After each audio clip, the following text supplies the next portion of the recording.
Welcome to iDream media. So జనరల్‌గా bone strengthen చాలామంది bone స్ట్రెంథెన్‌గా లేక ఊరికనే పెళుసుబారినట్టు కింద పడగానే ఇరిగిపోవడం అలా జరుగుతూ ఉంటుంది. సో మనం బోన్ స్ట్రెంగ్త్‌గా ఉండాలంటే అసలు ఏం చేయాలి? సో ఎలాంటి ఆహారాలు తీసుకోవాలి? పూర్తి వివరాలు తెలుసుకుందాం. ఈరోజు మనతో పాటు ఉన్నారు ప్రముఖ యోగా అండ్ స్పిరిచువల్ గురువు అరుణాదేవి గారు.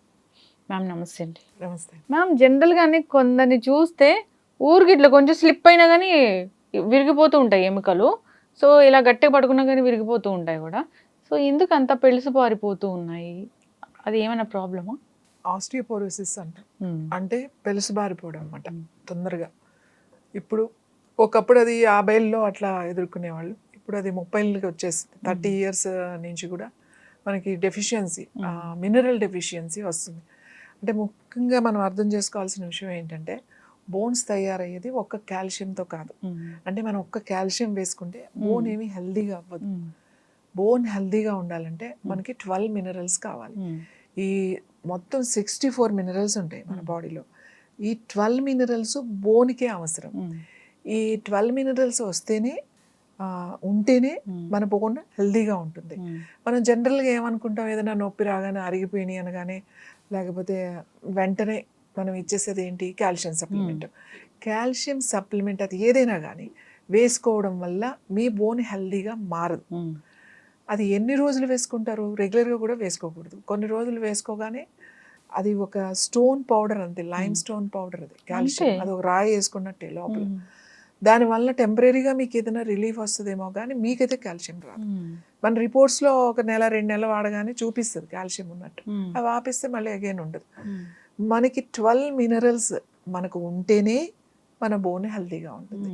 ఎందులో ఉన్నాయి మనకి 12 మినరల్స్ ఒకేసారి మనకి ఈజీగా రావడానికి అంటే ఉప్పులో ఉంది. ఉప్పు అంటే హిమాలయన్ సాల్ట్లో కూడా 12 మినరల్స్ మనకు ఉన్నాయి. ఇంకా చెప్పాలంటే సముద్రం ఉప్పులో కూడా అన్ని ప్లేసెస్లో వచ్చే ఉప్పు కన్నా కొన్ని ప్లేసెస్, మనం ఇక్కడ మన దేశంలో అయితే తమిళనాడు దగ్గర ఒక ప్రాంతంలో అక్కడ ఒక చిన్న ప్లేస్, సముద్ర ప్రాంతంలో అక్కడ కూడా అక్కడి నుంచి వచ్చే ఉప్పులో కూడా 100% మనకి 12 మినరల్స్ దొరుకుతాయి. అది కాకుండా ఫ్రెంచ్ సాల్ట్ అంటాం, కెలిటిక్ సాల్ట్ అంటాం, CELTIC, కెలిటిక్ సాల్ట్. ఇది ఫ్రెంచ్ సాల్ట్. అంటే అక్కడ ఫ్రెంచ్ కంట్రీలో ఒక ప్లేస్లో అక్కడ కూడా ఉప్పు హ్యాండెడ్ మామూలు ఉప్పే, మీరు పక్కన పెడితే ఏం డిఫరెన్స్ తెలియదు. ఆ మినరల్స్ మనం తీసుకుంటే ఖచ్చితంగా 12 మినరల్స్ వస్తాయి. ఇది మనకి ఆన్లైన్లో అందుబాటులోనే ఉంది. అలాగే మన హిమాలయన్ సాల్ట్లో కూడా అంత 12 రాకపోయినా చాలా వరకు బెస్ట్. మనకు అది అందుబాటులో లేకపోతే ఇది కూడా వాడచ్చు. ఇది ఎలా వాడాలి? వంటల్లో కాదు వాడేది. మనం ఒక క్రిస్టల్ అంటే చిన్న చిన్న పలుకుల్లాగా ఉంటాయి కదా, ఒక పలుకు నాలుక మీద పెట్టుకోవాలి. అది కరిగిపోతుంది. కరిగిపోయిన తర్వాత ఒక గ్లాస్ మామూలు నీళ్లు తాగాలి.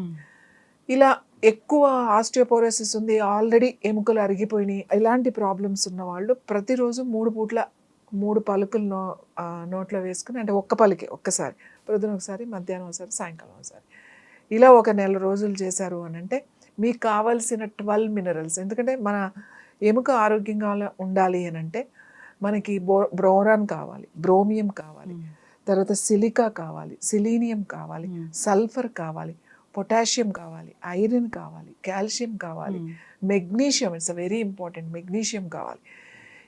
ఇలా 12 మినరల్స్ ఉంటేనే మన బోన్ ఆరోగ్యంగా ఉంటుంది. ఇంకొకటి, అసలు మన బోన్ ఎముక ఆరోగ్యంగా ఉంచుకోవాలంటే ఎంత ఈజీనో, చాలా చాలా. ఫస్ట్ కెలిటిక్ సాల్ట్ తీసుకోవడం. ఎవరికైతే ఆల్రెడీ ఎముక అరుగుతుంది, నొప్పులు ఉన్న వాళ్ళు, ఎముక అరుగుతుంది అన్న వాళ్ళు, ఒక 50 వచ్చేసిన వాళ్ళు, వీళ్ళందరూ కూడా ఆస్టియోపోరోసిస్ ఉన్న వాళ్ళు అందరూ కూడా ఈ సాల్ట్ రోజుకి 3 సార్లు 3 పలుకులు కనుక వేసుకుంటే వస్తుంది. ఇంకొకటి, ఎండ కంపల్సరీ తగలాలి మనకి. రోజు కనీసం 15-20 నిమిషాలు ఎండ తగలాలి. ఈ ఎండ తగలేదు కదా అని పొద్దున్నే ఎండలో బాగా వాకింగ్ చేసేసి వచ్చేసి వెంటనే స్నానం చేస్తే మనకి ఎటువంటి విటమిన్ డి కానీ కాల్షియం కానీ బాడీకి అందదు. సోప్తో బాగా రుద్ది స్నానం చేసినా కూడా మీరు అందదు.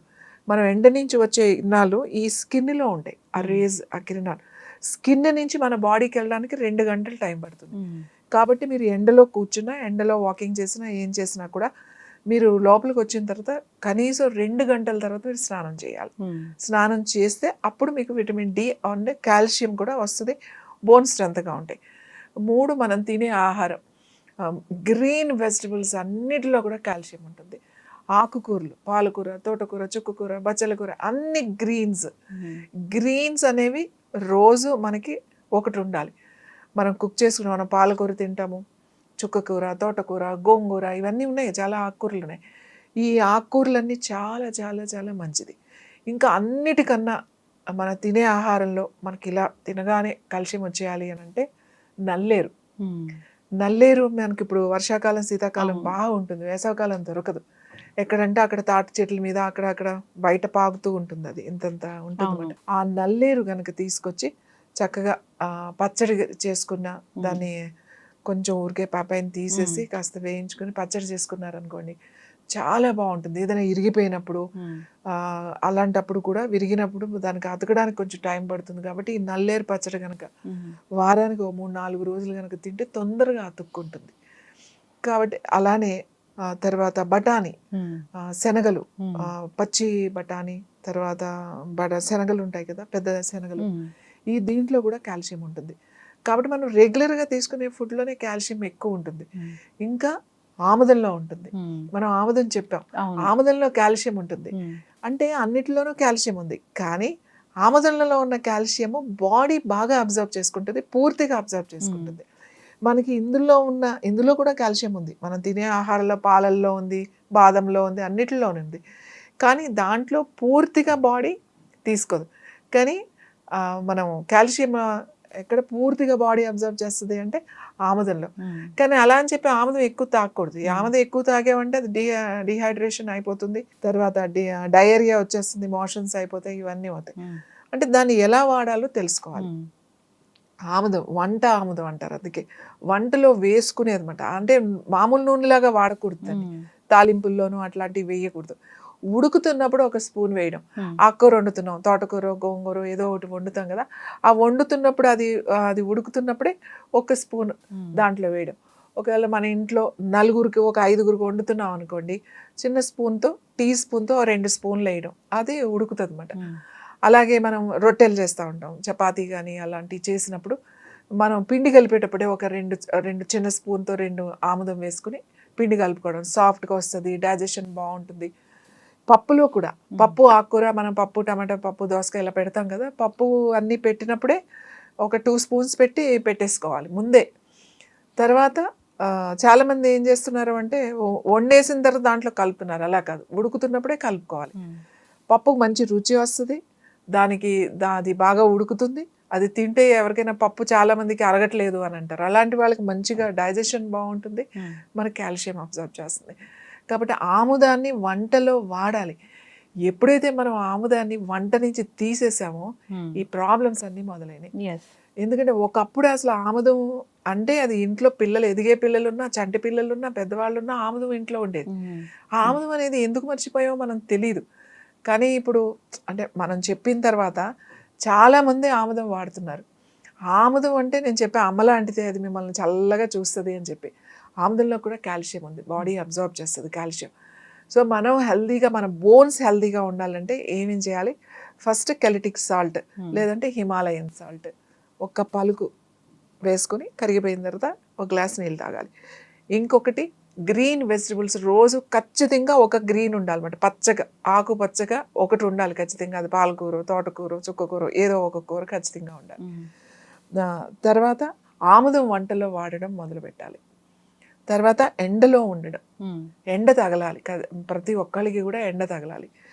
గనక ఇవి చేస్తే, మనం ఇవి పాటిస్తే మనకి జాయింట్ పెయిన్స్ రాకుండా ఉంటాయి, తొందరగా అరిగిపోకుండా ఉంటాయి. నడుము నొప్పి, మోకాలు నొప్పులు, మెడ నొప్పులు. ఇప్పుడు మనకి కరోనా వచ్చిన తర్వాత అందరికీ ఫీవర్, చికెన్ గున్యా వచ్చిన తర్వాత ఈ జాయింట్ పెయిన్స్ అన్ని నొప్పులు వచ్చేస్తున్నాయండి అంటున్నారు. సో ఈ ఆముదం అప్లై చేసిన ఈ 4 మనం కేర్ కనుక తీసుకుంటే మన ఎముకలు ఆరోగ్యంగా ఉంటాయి, బలంగా ఉంటాయి అన్నమాట. 60లో కూడా 20లాగా ఉండే ఎముకలు మనం తయారు చేసుకోవచ్చు. చక్కగా చెప్పారు మ్యామ్. ఎముకలు పెళుసుబారుతున్నాయి, వెంటనే విరిగిపోతున్నాయి అసలు చిన్న దెబ్బకు కూడా అంటే, సో డెఫిషియన్సీ ఉన్నట్లే, మినరల్ డెఫిషియన్సీ. చాలా చక్కగా చెప్పారు, ఏ సాల్ట్ తీసుకుంటే మనకు ఆ డెఫిషియన్సీ అనేది తగ్గిపోతుంది అనేది. సో అంతేకాదు ఆముదం అదొక దివ్య ఔషధమే. సో మీరు ఎప్పుడైతే ఆముదం వీడియో ఇచ్చారో అసలు చాలా వైరల్ అయిపోయింది అది. దానిలో ఉన్న సుగుణాలు ఏంటి, మెడిసినల్ వాల్యూస్ ఏంటి అనేది చాలా మందికి తెలిసాయి. మళ్ళీ కూడా వాడడం మొదలుపెట్టారు. సో లిమిటెడ్ క్వాంటిటీ మీరు చెప్పినట్లుగా తీసుకుంటే ఈ స్ట్రెంగ్తెన్ అవుతాయి బోన్స్. సో వాడుకునే ప్రయత్నం చేయాలని కోరుకుందాం. చాలా చక్కటి ఇన్ఫర్మేషన్ మ్యామ్. ధన్యవాదాలు.